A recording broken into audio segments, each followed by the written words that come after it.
Standing still in its majestic form, and cracked in age with a legend command over other lower structures lying under it, enjoying a cool breeze of its shadows, is Mulungushi House.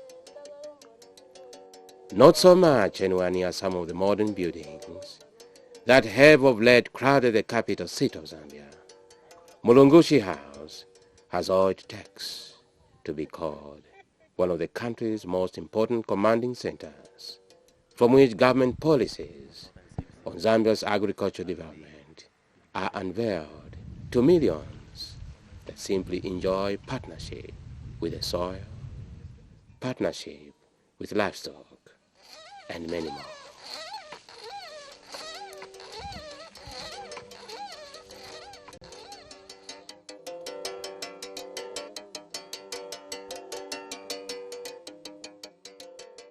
Hello everybody, welcome to the program. A program designed to bring you news and interviews on agricultural trends and developments, shaping Zambia's agro-destiny. This is Rima Time.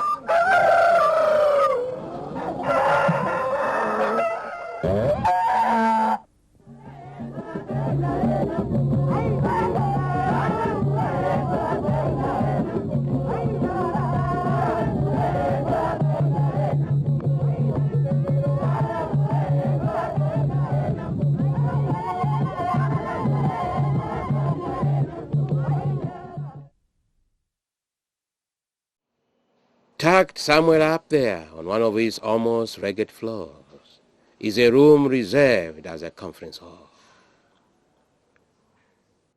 On a date unknown but well recorded, the room opens to pave way for one of the ever-familiar gatherings that usually come and go. These, to many, are events often seen as the usual day-to-day business activities, filling up executive diaries.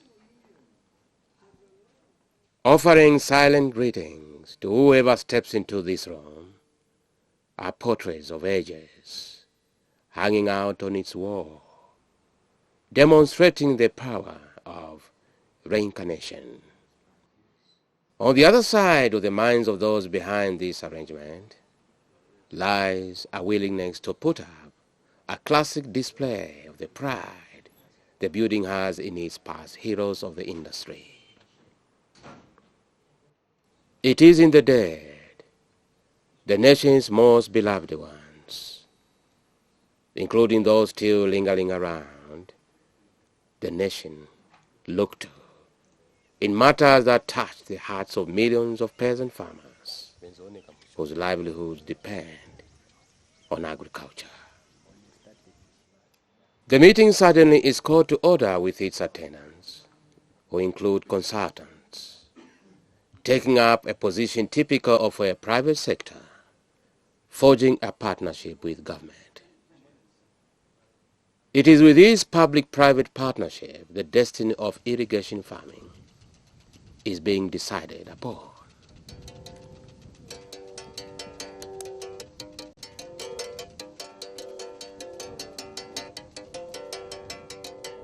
Project objectives is essentially to enhance the environment for commercialized irrigated agriculture and sustainably increase of agricultural incomes of smallholder farmers among the rural population in areas with high potential for irrigation development through provision of irrigation infrastructure that will be managed managed, operated and maintained through a PPP, public-private partnership type of approach. Irrigation farming, though quite a familiar feature to the agriculture industry, has at this particular time become crucial, with its attention now being shifted to the small-scale farmers living in selected areas of Zambia.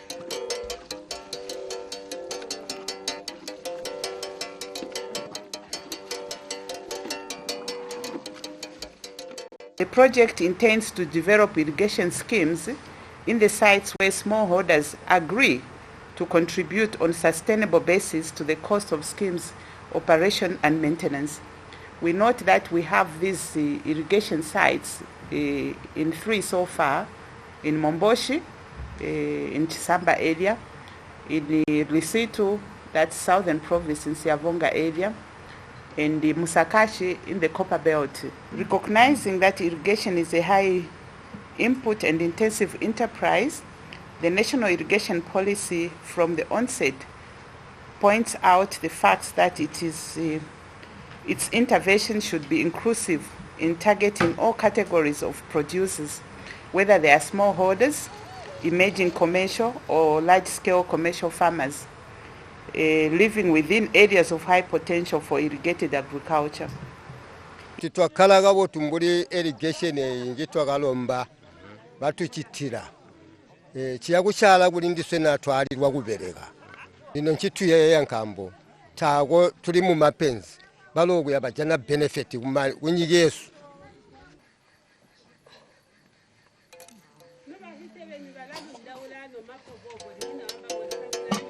Zaimba.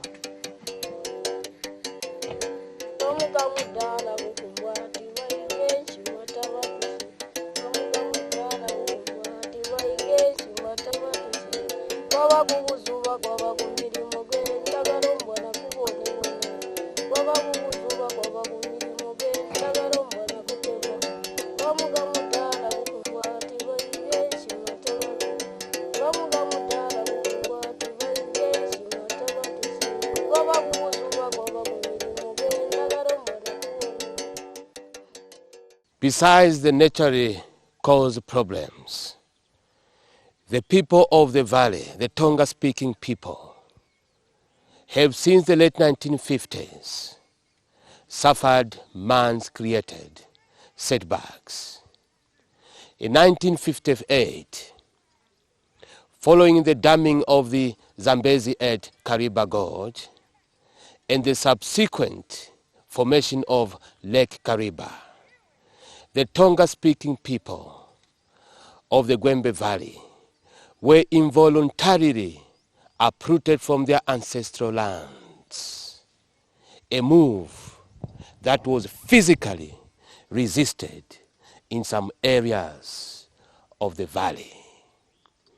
This development put the Tonga-speaking people of the valley in a serious predicament, for it meant a loss of vast acres of both arable and grazing lands.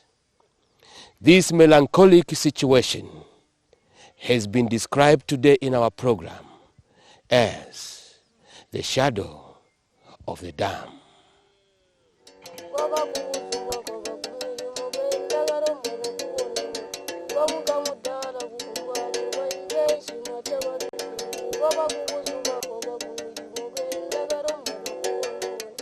Isebo tuyanda kuti tubalu sumpugo guno chitaguti irwabo no mutuletera nyebo mugago tugwisyo guno nga yaba ma problem kai tuli maunde di buffalo.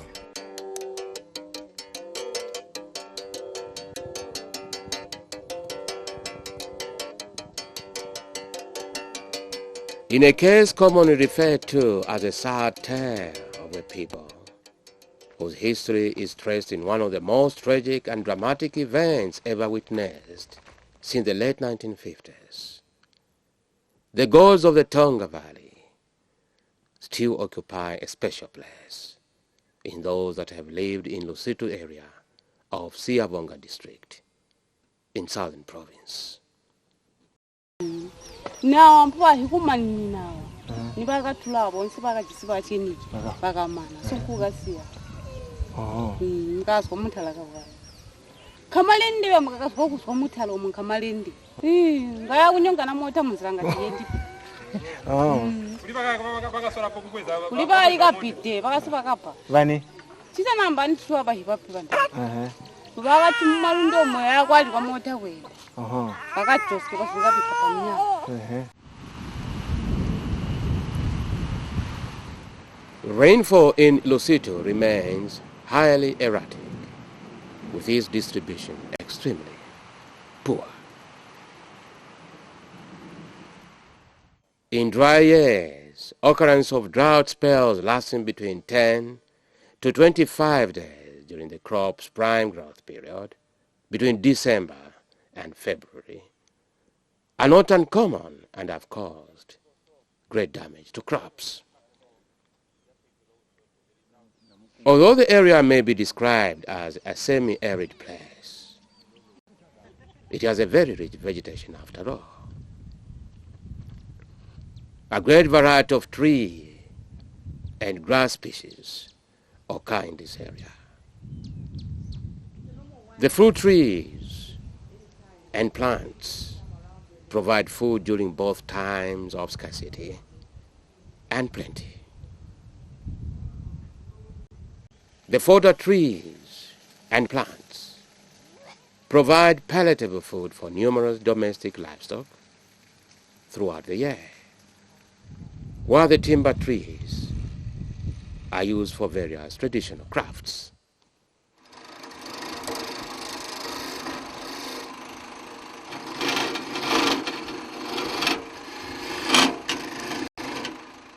The vast majority of people around Lusito are largely peasants, earning their livelihoods almost exclusively from agriculture.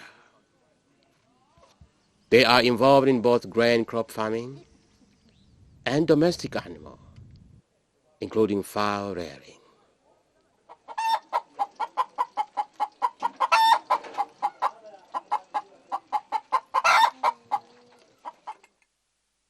These constitute part of a majority of families who were displaced from the valley area, where they practice recession agriculture, to the upland areas, where they have ended up engaging in rain-fed subsistence farming on marginal lands, and there is increasing the incidence of poverty.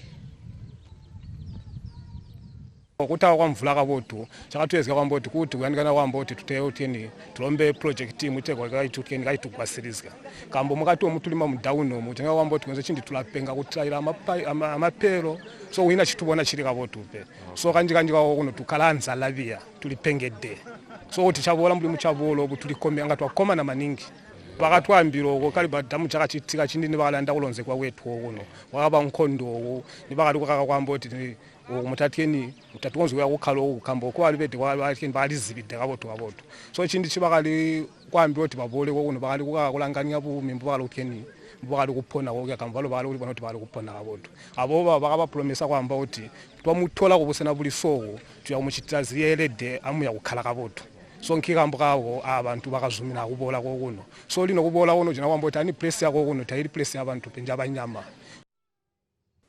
With the passage of time comes the healing, and in their faces they bear the scars of Kariba saga, whose pain refuses to go away from their memories. Twakaumwagale tatuchiyo wipe igufwa kambo bamwe besu bagafwa kale. Well, I think there's no harm in them referring to that because, as you know, technically, I think the scheme was not handled properly socially, in the sense that the people who were, removed from the submerged sites did not benefit from that project directly, meaning that they just saw pylons taking power all the way to Lusaka and the Copper Belt and beyond. Whereas I think this scheme now and the schemes which government is developing are meant first to benefit the local people.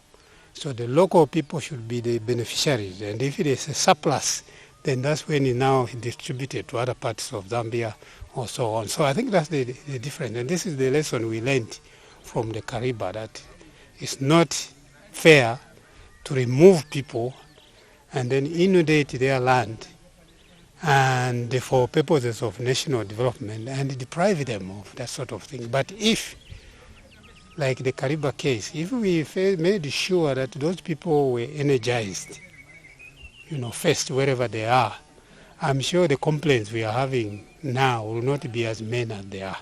We need to address the issues so that it does not look like it's a repeat of the Kariba Dam resettlement. So we have to take care of all the concerns that the farmers have arising from the historical aspects of the dam resettlement and see how they don't repeat themselves or they don't continue to be of concern to farmers.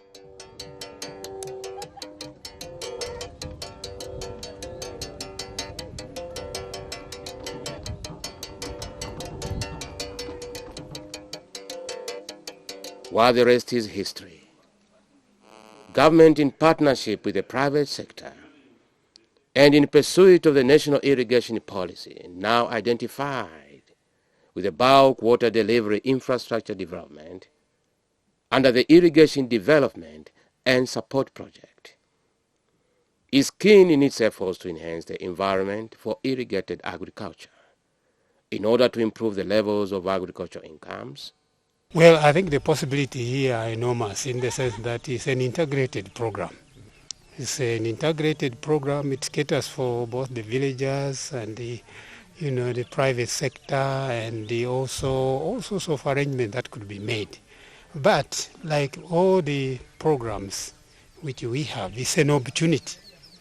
The Zambians who are here, the local people, just have to take on this opportunity, and they themselves should ensure that the benefits which the government is laying down for them are taken. But if they look at this as a handout, then I'm afraid it may turn into a white elephant. So the challenge is really for the local people to be enterprising enough to go into irrigation and make money.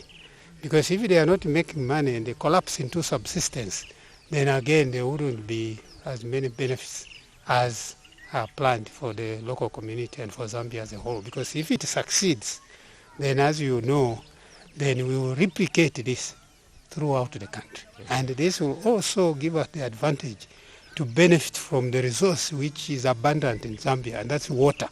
So we'll be converting water now into jobs, food, and also exports, and growing our economy accordingly. The Irrigation Development and Support Project began in 2009. The government has sought for a concessionary credit from the World Bank to develop irrigation schemes through provision of bulk water infrastructure in the potential sites across the country. Potential with respect to technical feasibility in putting up infrastructure such as dams and center pivots, advanced equipment for irrigated crop production, as you can see. Potential with respect to the social and economic imperative to be able to commercialize irrigated agriculture, particularly for small-scale farmers. Potential, once again, with respect to people and demand-driven imperative to ensure sustainable and viable commercialization of irrigation.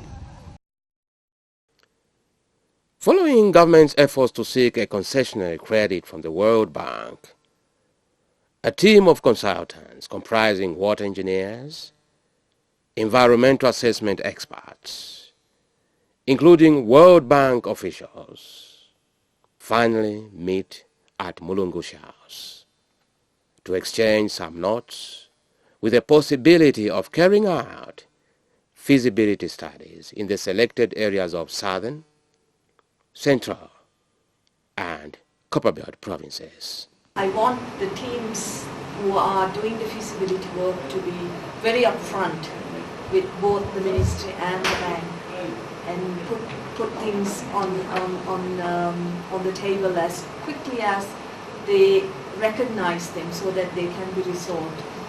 But I wanted to find out at this stage, how structured the interaction, the collaboration is going to be between the three streams, just from the perspective of the ministry.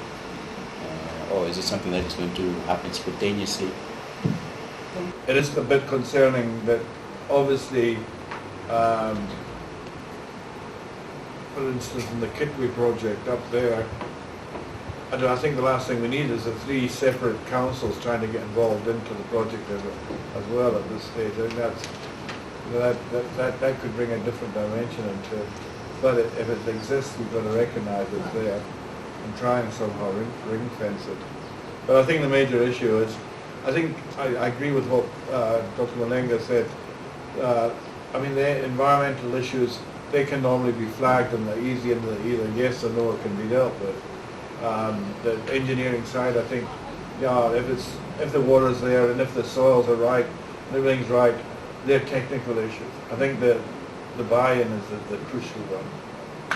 Repeating myself, but I can see that being, having dealt with the Chinansi one, and you know, as you say, the things come back to bite you later that you haven't even thought about, you know.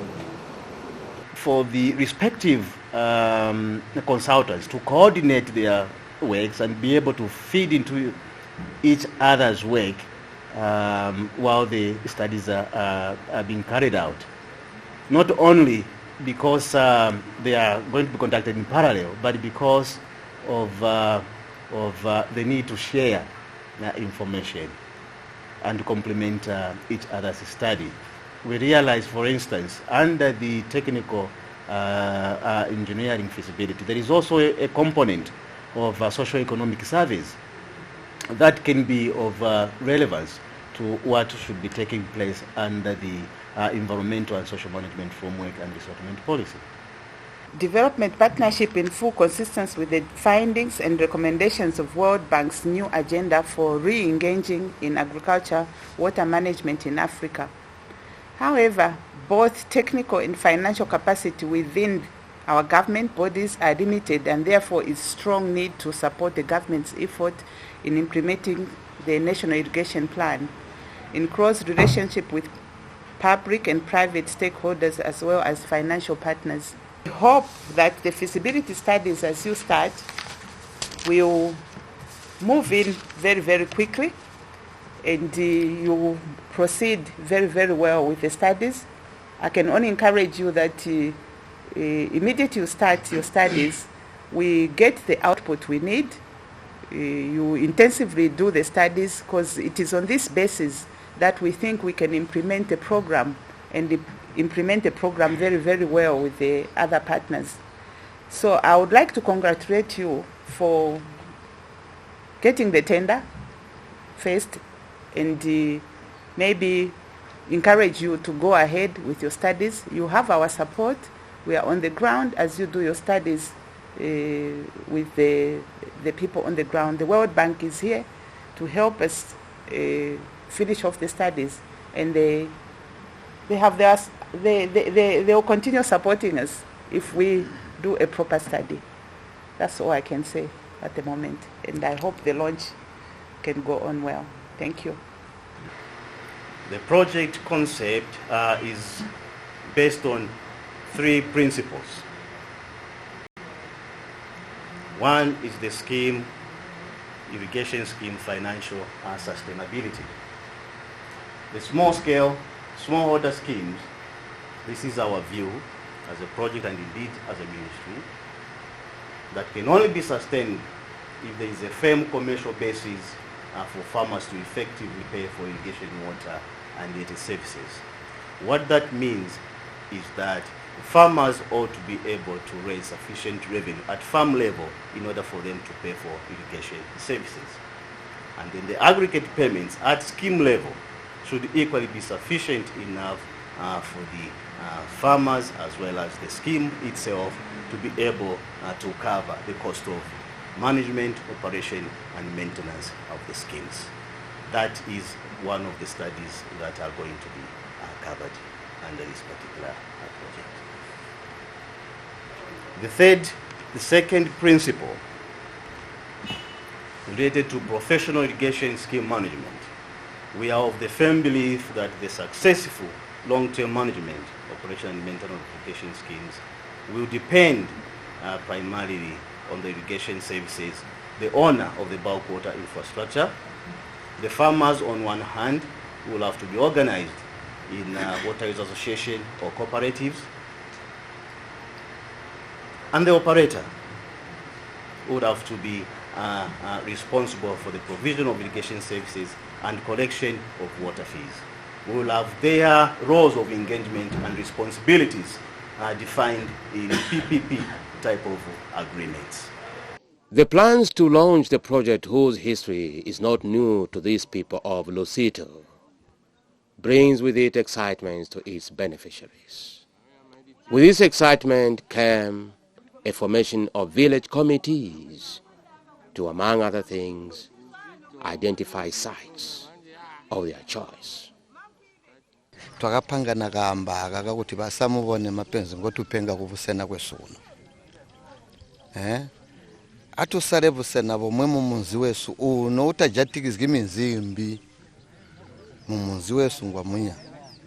Tujane vusena kwakuti tuchite irrigation. Choventu akakala antomwe abantu. Nitwakakala antomwe abantu twakabandika kambawo twakazuminana. At the beginning of the feasibility studies, families living in and around Lusito are eager to make an appearance.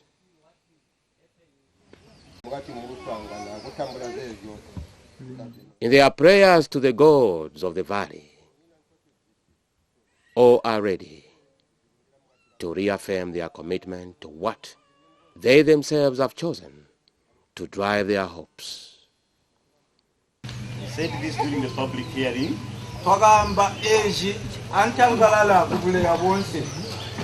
That before we get to the implementation of the project, we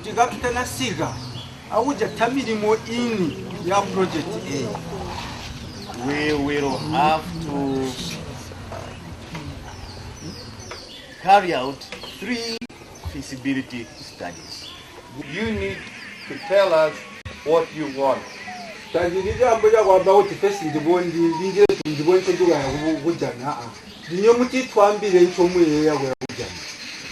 Because no matter what we do, unless you're part of it and wanting it, it won't happen, just like the farm. Our job is just to try and help you make your dream come true. So what it is, so love your wuti, ziloto zenu, zitamanini vyo mugolota pages, we did it. So I want to urge you to work very hard to discuss matters that are objective, truthful, so that we come up with something that's going to help us. In trying to avoid the trappings of the so-called development, others felt the best approach to all this must be accompanied by questions, begging for the meaningful answers. Period.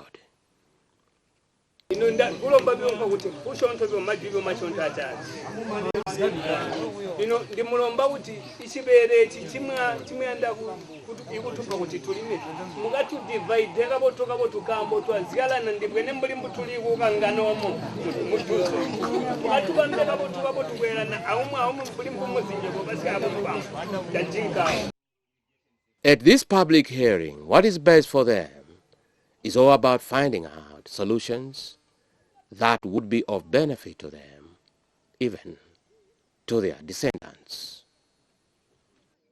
Behind this important meeting, it becomes imperative for all stakeholders to move to the side and have a feel of what is in store for their future.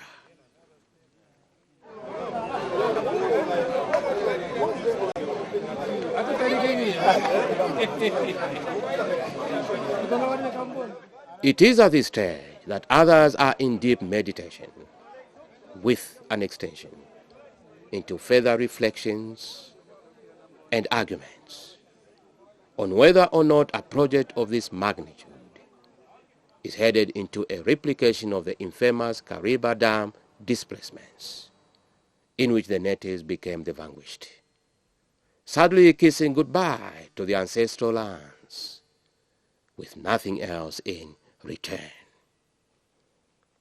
Ndogono twakapromese gwakutika muya mukakalokuya mwagumana tuyagumupamali tuyagumuyagira manda tuyagumuletera malaiti tuyagumuletera menda mbubu kale mbutukedde guno tuli citizen taako kumbi nkutweredde kusunzulusigwa pe alimu twakazi kufa maningo guno kamboka kusunzulusigwa Iswebo ingati mlindi memebo mlindi chairman ngatenda sangu na pesi ndakamvuka kambo no ngatenda sangu na kuti ndijajinga kuti iyi chipoto nachiri kuti kambo chintu chichiya kukhalwa anthu omwe twakumana tukatiyani tukasale chipoto nchiri ichibi nchiri. So next time muyagwamba kuti kandi chiri pona kandi chira abume ndiyakwamba mbo munyambule mbundamba bono. With Kariba, the farmers didn't seem to choose what came. But this one, the farmers are sure of what they want. So they will help us in terms of moving in the right direction because they're very clear about what they want to do and how they want to address some of the problems they are facing. So we want to allay fears in the minds of our farmers in these 3 sites that they will also be displaced. And that displacement will entail compensation. The project is well intended to bring happiness and not misery. The World Bank, who are financing this project, have also been kind enough to finance 3 studies related to environmental and social framework, as well as a resettlement policy framework. The project tiyawuzgidira kambo kuli bantu bagayitalika bayiyanda. So abo bantu bagayitalika bayiyanda balota bajogi munsi pe bali zunyene. Ino abamba kuti ni atalika kuli bachifi kuti aba bantu bayandi kuendera nto mwabe nyina. Alimi choba amba tabajizipe kambo ni atalika project ibene ba project baliko kuno bagalemba amagoro kuli bamwami bagasayina wamba kuti project kayisumanana ababali kubuza bo bachindo wamba tabendera nika bota bamwami pe. Coming to terms with society, whose perception on development may be crowded with suspicions, consultants are keen to present an appropriate picture to these beneficiaries. For them to succeed with the already wounded buffaloes of the Kariba, details of any picture must be accompanied with a visit to other areas. Why? There's issues here that are historical, going back to prior to the Kariba Dam being built. And these people here were located into another chief's area. So when we start discussing land, it's very sensitive. Compensation, there's still grievances carried forward from many years ago. And I think within the community there is a split in generations. The older generations are still feeling the wounds of the first move, while the new generations are wanting to move forward with progress. So I think it was made clear by the people what their concerns were. Obviously, there is no food production here hardly. It's a very difficult area to produce food. So irrigation would create sustainability, but equally so there is those who hold some suspicions of what's happening here. So what we've tried to emphasize that if they go ahead with this project, it's their project, it's